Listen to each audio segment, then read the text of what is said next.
Hey, hi, hello, and welcome to the series premiere of Books and Looks. This is going to be a series where I do a look while I give you a book review. This episode is going to be a little bit longer since this is the introduction and I have no idea what I'm fucking doing. But as I process my bleached brows, I'm going to tell you a little bit how I came up with this concept.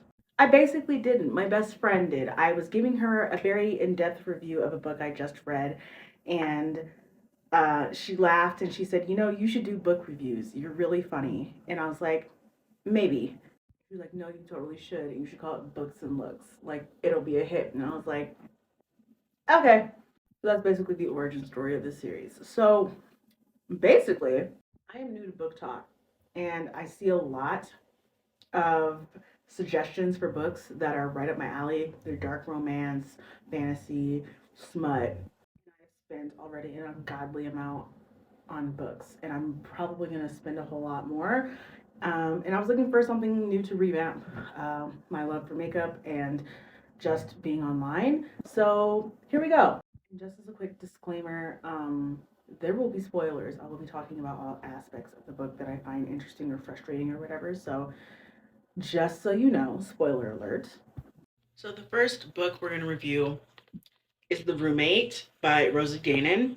The way that I was disappointed in this book was really talked up to be super smutty and sexy, and it just fell short for me. Mainly because the sex scenes are so fucking fleeting and you get bogged down with all this extra exposition, which would be fine if it was a YA novel and like you cared about the character development really, but this was billed as a smut like romance book. And just for a bit of backstory, it's about this girl named Clara who moves to California after very little to none convincing from her childhood best friend who she has convinced herself she's in love with, only for him to dip like 30 seconds into the book when she gets to his house and he's like, "I'm going on tour."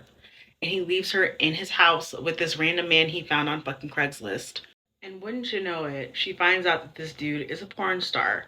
And instead of taking that information and applying it practically, they gloss over it through the majority of the sex scenes. It is a painful, slow burn kind of book with no real payoff. Also, this book completely operates off of the miscommunication trope.